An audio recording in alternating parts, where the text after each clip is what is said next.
Draga braćo i sestre, pomaže Bog.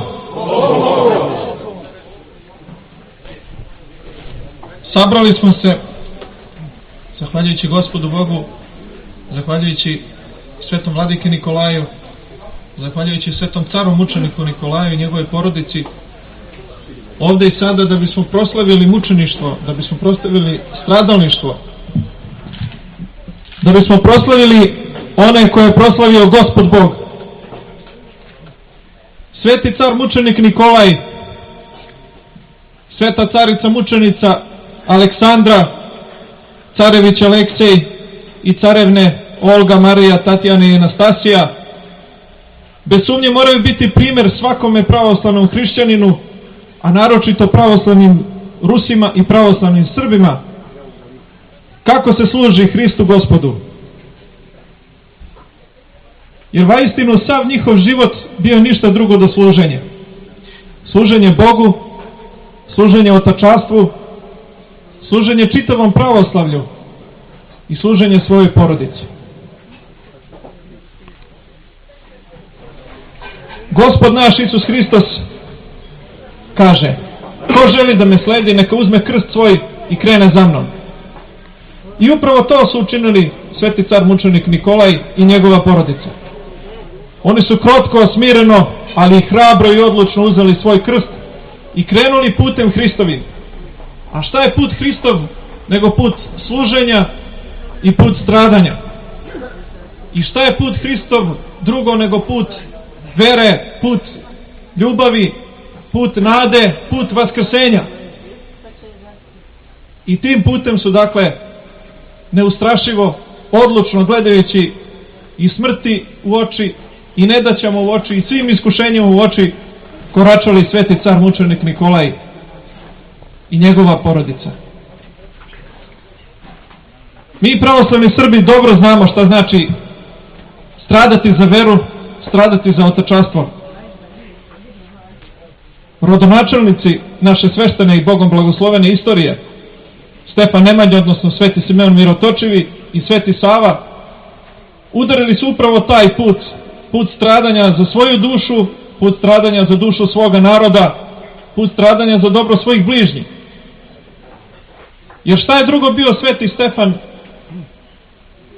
Nemanja, odnosno Simeon Mirotočivi, nego jedan veliki stradalnik, čovjek koji je propatio mnogo i od svoje rođene braće, čovjek koji je propatio mnogo i od jednoverne, a često neprijateljske Vizantije, čovjek koji se, iako se proslavio kao vladar, nije libio da ostavi svoju carsku krunu i da krene u Svetu Goru da bi se ponovo mučio i da bi se ponovo paštio i trudio da zadobije spasenje svoje duše i da zadobije spasenje duše čitavog srpskog naroda. Pa je onda isti taj put nastavio njegov sin, a u tom trenutku možda u neku ruku i njegov duhovni otac, sveti Sava.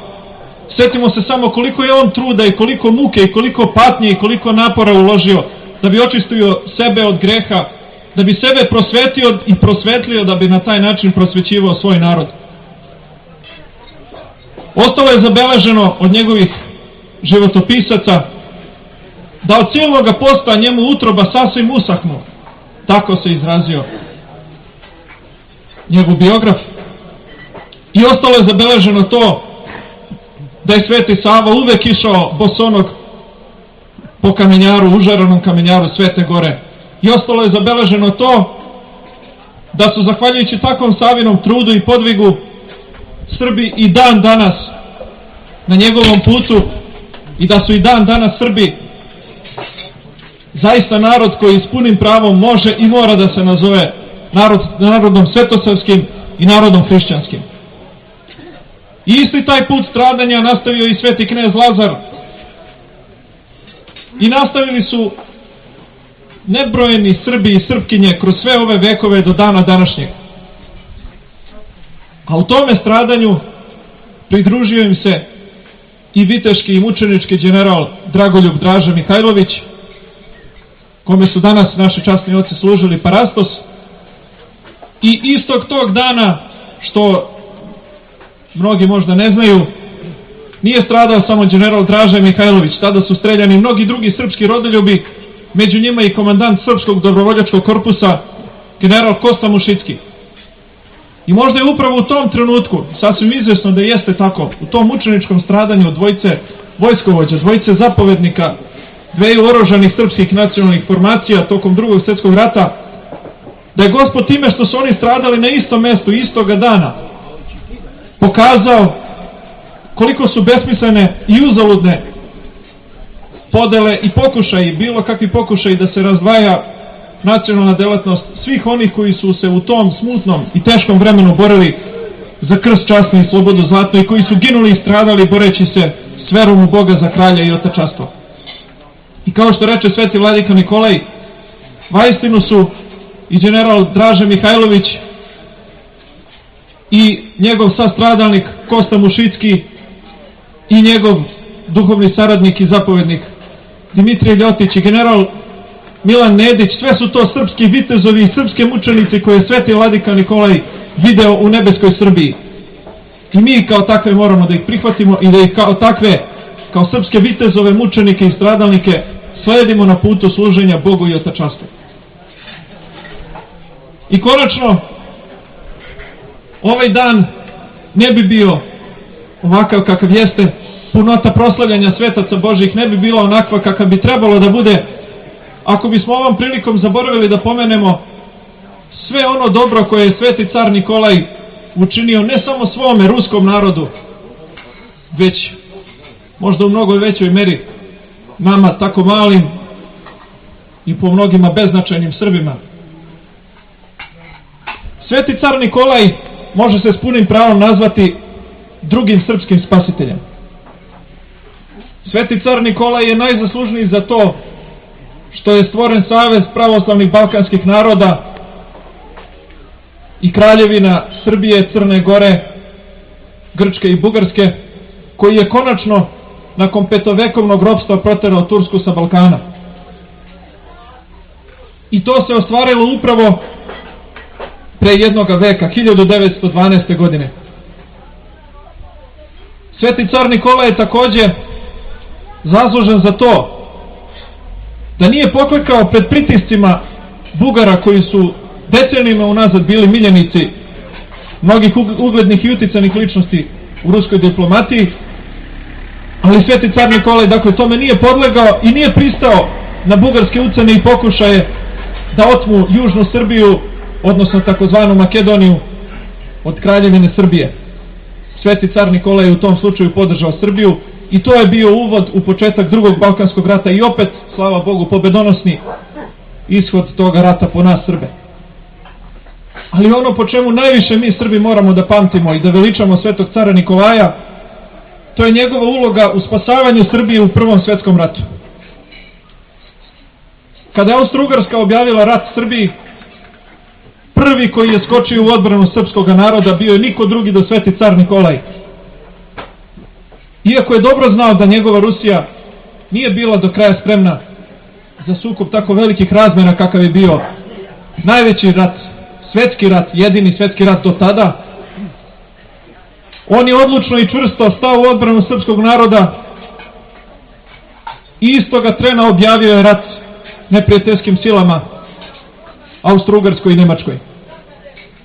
Da nije bilo toga hrabrog poteza svetog cara Nikolaja, Srbija bi bila pregažena i možda ne bi bilo one junačke veličanstvene pobede ovde na Ceru, prve savezničke pobede u Prvom svjetskom ratu.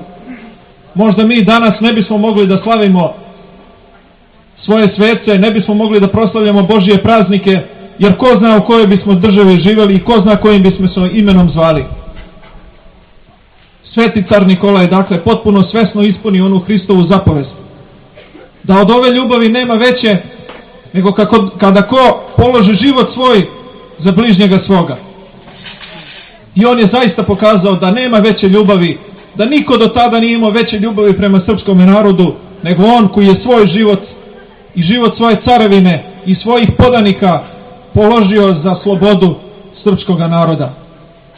I to ne jednom, nego dva puta. Naime, onda kada su naši vitezovi mučenici prelazili preko Albanije, onda kada su nas takozvani saveznici, Francuzi, Englezi i Italijani ostavili da skapavamo u albanskim gudurama, onda kada su svi svetski mediji toga vremena pisali o tome kako srpska vojska više ne postoji, car Nikolaj je zapretio zapadnim silama da će istoga trenutka istupiti iz rata i potpisati odvojeni mir sa Nemačkom, prepustiti saveznike njihovoj zloj sudbini, ukoliko ne budu odmah pristupili spasavanju srpske vojske. I samo zahvaljujući svetom caru Nikolaju mi smo posle te albanske Golgote doživjeli i radost vaskrsenja na Kajmakčalanu i na Solunskom frontu. I zato neka bi primjer svetog cara Nikolaja svetlio poput sunca svima nama.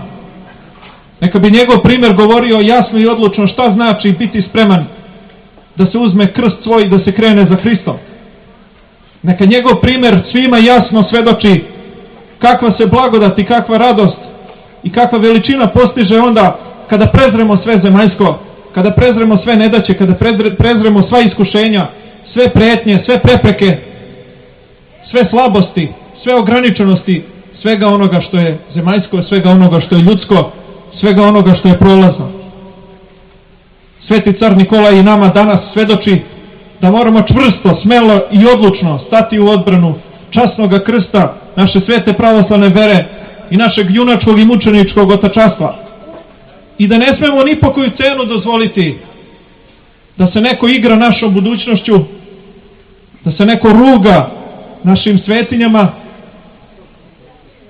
i da neko upropašćuje našu decu poput onih koji žele da krajem septembra i početkom oktobra ove godine čitavih 8 dana, zapamtite to braćo i sestre, čitavih 8 dana sprovode nekakve manifestacije u ime promocije, nazovi tolerancije, nazovi ljudskih prava i ostalih izmišljotina i mitova i bajki novog svetskog poretka. Žele ponovo po Beogradu neke antiparade, neke nazovi povorke i manifestacije kojima žele da se narugaju svemu što je sveto i čestito i milome Bogu pristupačno. Kao da su Srbi narod nekakvih zombija koji je zaboravio da Bog nije stvorio Adama i Stevu, nego Adama i Evu. Tako oni žele da te svoje nakaradne aktivnosti započnu 30. septembra po novom kalendaru, odnosno upravo onda kada naša sveta pravoslavna crkva proslavlja svete mučenice, veru, nadu, ljubav i njihovu mati Sofiju. I nimalo slučajno, oni su otvoreno izjavili da namerno toga dana otpočinju sa svojim satanskim pirom i da će namerno ta njihova manifestacija nositi naziv ljubav, vera i nada. Ima li do sada otvorenijeg izrugivanja svemu onome što čini suštinu i dušu našega naroda? Ima li ikoga ovde među nama, ima li ikoga igde u srpstvu čitavom i u otačastvu i u rasejanju ko može i ko sme da oćuti na to zlo, ko može i sme da pogne glavu, ko može i sme da kaže ma neka prošetaju sada, nije to važno. Važno je da mi imamo šta da jedemo, važno je da imamo šta da pijemo, važno je da imamo fotelje u koje ćemo da sednemo, važno je da imamo daljinski upravljač i televizijsku antenu. A šta će biti sa našom decom, šta će biti sa našom državom, šta će biti sa našim crkvama, šta će nam Gospod reći na strašnom sudu, to nije važno. E pa jeste važno. Ako imamo smelosti i hrabrosti da se nazovemo Srbima, onda moramo to i da dokažemo. Kao što su dokazali naši preci ovde u junačkoj carskoj bici i kao što je to dokazao sveti car mučenik Nikolaj i kao što je to dokazao general Draža Mihajlović i svi oni koji su položili svoje živote sa verom u Boga za kralje i otačastvo, tako i mi moramo biti spremni da imajući čvrstu veru, imajući nepokolebivu snagu i odlučnost i volju i spremnost i rešenost, stanemo na put tome zlu i da onda, kada budu ti nesretnici nameravali da se, po znacima navoda, prošetaju i da paradiraju našim gradovima, mi stanemo na ulici i pokažemo da su to naši gradovi, da je ovo naša zemlja, da je ovo srpska pravoslavna sveta zemlja koju niko nema pravo da unižava, koju niko nema prava da gazi i da je pljuje. Kako mi budemo radili, tako će nam Gospod Bog pomoći.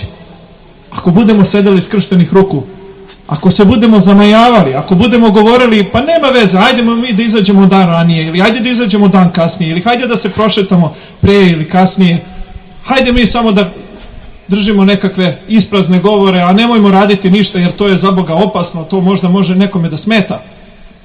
Onda ćemo biti dostojni prezira. Onda ćemo biti zaista onakvi kao što su se pokazali drevni Izraelci, oni koji su od bogoizabranog naroda postali narod bogoubica. Ne dao Bog da budemo takvi. Nemojmo pogaziti svetinju Božiju.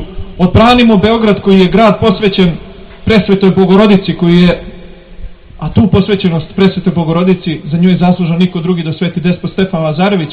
Dakle, odbranimo čast i Beograda i srpstva, odbranimo čast svih onih naših mučenika koji su svoje kosti položili i koji su svoju krv prolili braneći svoje ognjišta, i da bismo mi danas mogli slobodno da proslavljamo svoje mučenike i slobodno da se radujemo i da se veselimo, da jedemo i da pijemo. Nemojmo gaziti, nemojmo pljuvati na njihovu žrtvu. Budimo dostojni pomoći Božije i budimo ljudi sa obrazom kako nas je učio naš blaženo počevši sveti patrijarh Pavle. Amin Bože.